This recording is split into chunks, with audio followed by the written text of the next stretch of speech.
একদিন এক আল্লাহর ওলি এক কবরস্থানের পাশ দিয়ে যাচ্ছিলেন। তখন তিনি দেখতে পেলেন কবরের ভেতর থেকে ধোঁয়া বের হচ্ছে এবং কবর থেকে কান্নাকাটির আওয়াজ বেশি আসছে।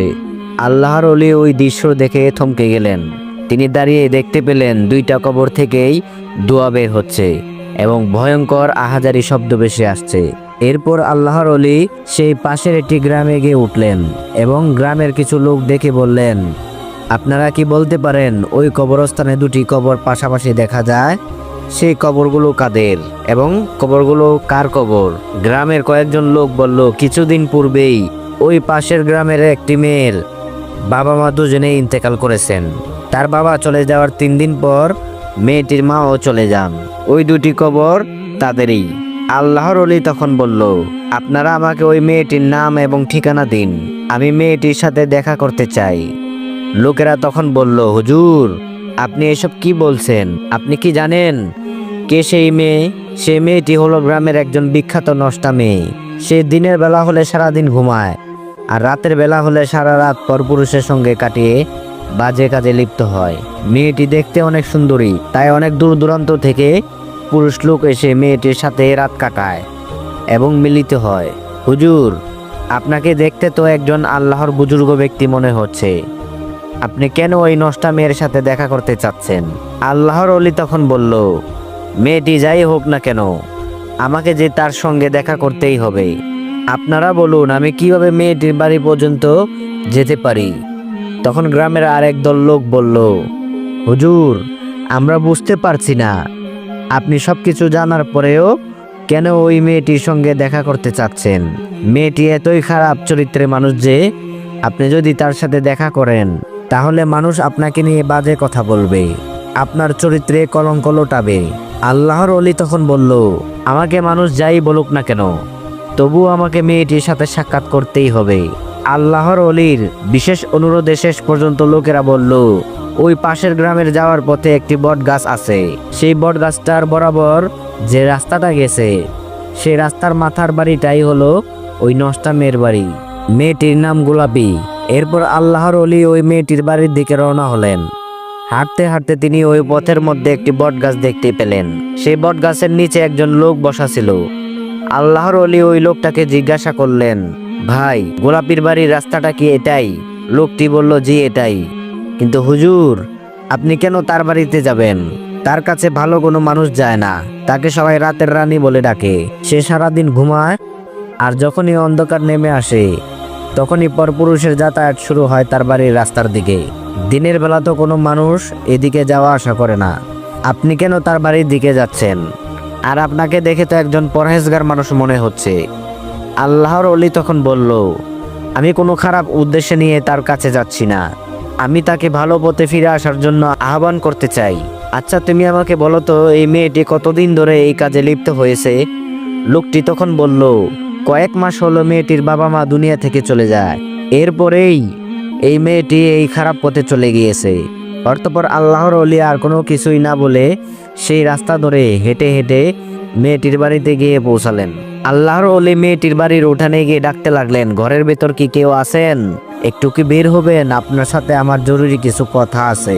কিন্তু ঘরের ভেতর থেকে কোনো আওয়াজ আসতেছে না।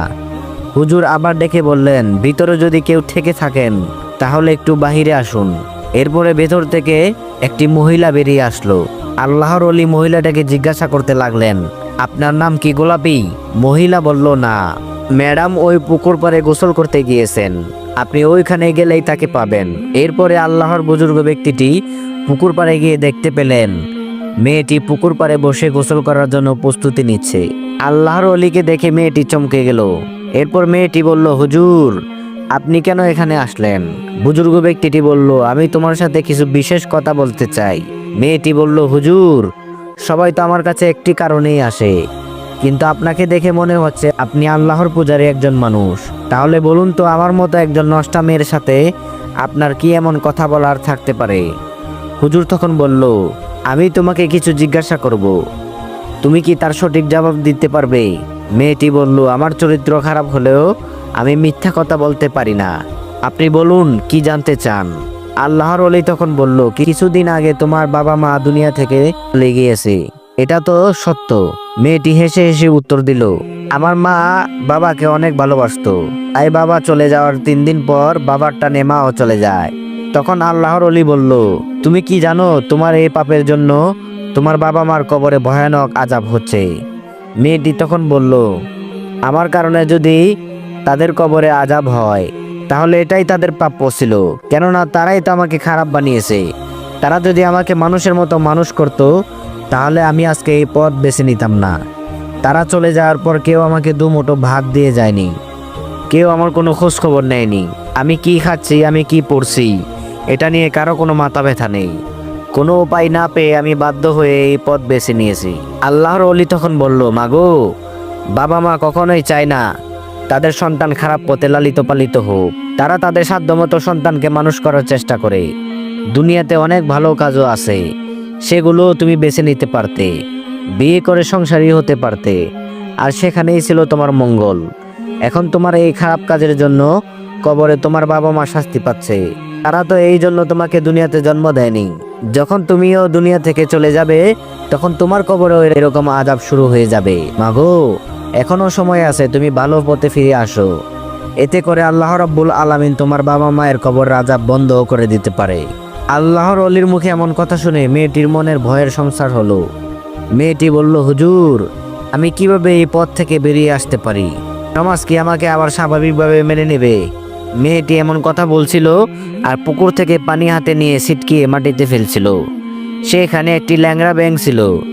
সেই ব্যাঙটি 7 দিন ধরে পানির পিপাসায় কাতর ছিল। মেয়েটি যখন পানি ছিটকিয়ে ফেলছিল আর সেই পানিগুলো ওই ল্যাংড়া ব্যাঙের মুখে গিয়ে বারবার পড়ছিল। ব্যাঙটি তৃপ্তি সহকারে সে পানি পান করলেন। এরপর ব্যাঙটি আল্লাহর দরবারে ফরিয়াদ করে বললেন, হে আল্লাহ, যে পানি দিয়ে আমার কলিজা ঠান্ডা করেছে, তুমি তার মা বাবার কলিজা ঠান্ডা রেখো। ব্যাঙের এই দোয়া আল্লাহর দরবারে কবুল হয়ে যায়। সাথে সাথে আল্লাহ রাব্বুল আলামিন ওই নষ্টা মেয়ের বাবা মার কবরের আযাব মাফ করে দেন। এরপর সেই আল্লাহর ওলি মেয়েটিকে ভালো হওয়ার উপদেশ ও পরামর্শ দিয়ে সেখান থেকে চলে আসলেন। আল্লাহর ওলি যখন সেই কবরের পাশ দিয়ে আবারও যেতে লাগলেন তখন তিনি দেখলেন ওই কবর থেকে আর কোনো ধোঁয়া বের হচ্ছে না এবং কবর থেকে কোনো আহাজারিও শোনা যাচ্ছে না।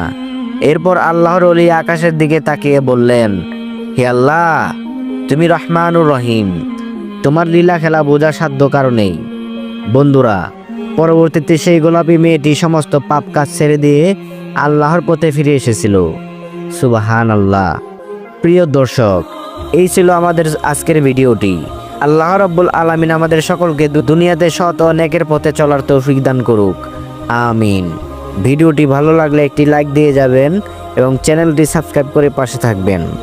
সবাইকে আল্লাহ তাআলা সুস্থ রাখুক ও ভালো রাখুক। আল্লাহ হাফেজ।